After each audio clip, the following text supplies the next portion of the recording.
कुक्कुट पालन के रोगों का प्रबंधन और टीकाकरण, प्रमुख रोग, लक्षण, टीकाकरण तालिका और फर्स्ट एड टिप्स।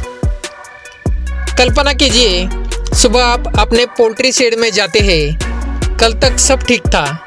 आज 8 से 10 मुर्गियां सुस्त पड़ी है, 2 मर चुकी है।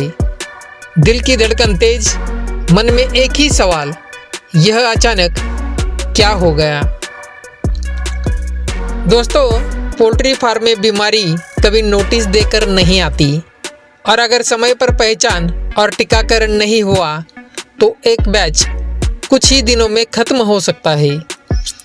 आज के इस वीडियो में हम समझेंगे कुक्कुट पालन के प्रमुख रोग, उनके लक्षण, वैज्ञानिक टीकाकरण तालिका और आपातकाल में क्या फर्स्ट एड कदम उठाने चाहिए।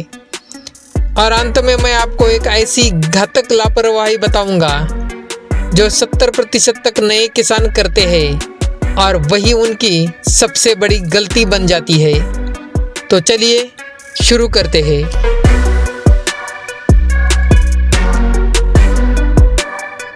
बीमारी का डर और वास्तविकता। पोल्ट्री फार्मिंग में सबसे बड़ा जोखिम क्या है? फीड महंगी होना, मार्केट रेट गिरना? नहीं, सबसे बड़ा खतरा है रोग प्रकोप।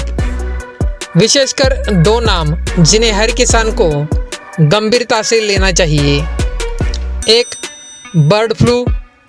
बर्ड फ्लू एक वायरल बीमारी है जो तेजी से फैलती है। इसके लक्षण: अचानक मृत्यु, अंडा उत्पादन में भारी गिरावट, सांस लेने में दिक्कत, सिर और गर्दन में सूजन। सबसे खतरनाक बात, कई बार लक्षण दिखने से पहले ही संक्रमण फैल चुका होता है।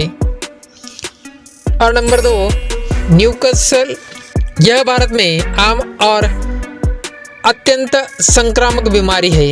लक्षण: गर्दन मुड़ जाना, चलने में असंतुलन, हरे रंग का दस्त, अंडा उत्पादन में गिरावट। अब सवाल, क्या इन रोगों का इलाज है?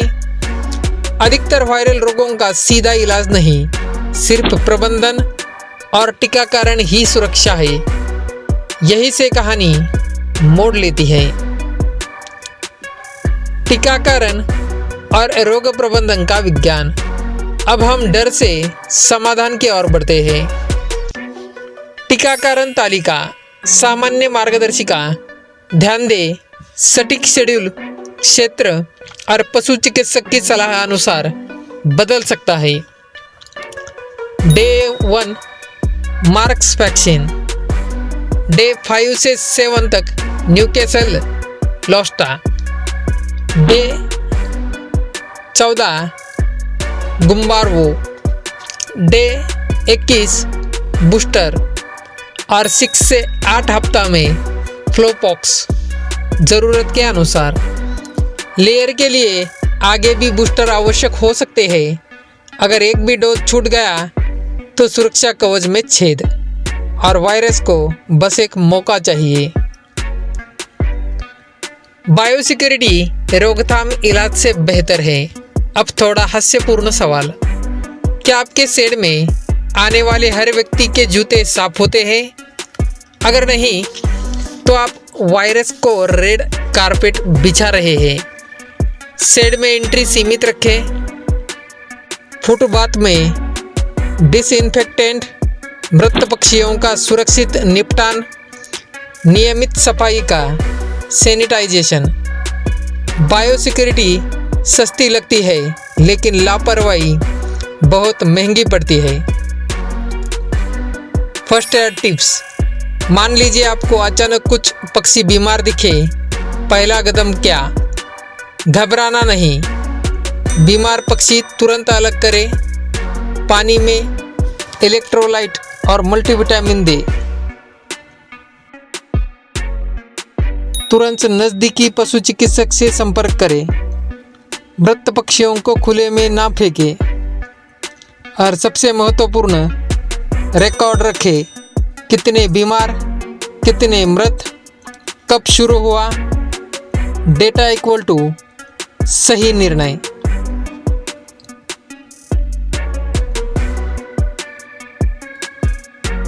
अब सोचिए, दो किसान हैं, पहला टीकाकरण में देरी करता है, रिकॉर्ड नहीं रखता, सफाई में ढील। दूसरा टीकाकरण समय पर, डेली मॉनिटरिंग, साफ सफाई सख्त।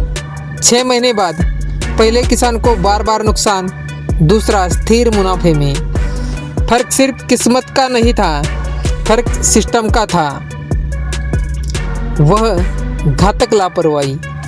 अब वही गलती कई किसान सोचते हैं, मेरे आसपास कभी कोई बीमारी नहीं है इसलिए टीका बाद में लगवा लेंगे। यही सबसे बड़ी भूल है। टीकाकरण बीमारी के बाद नहीं, बीमारी से पहले होता है।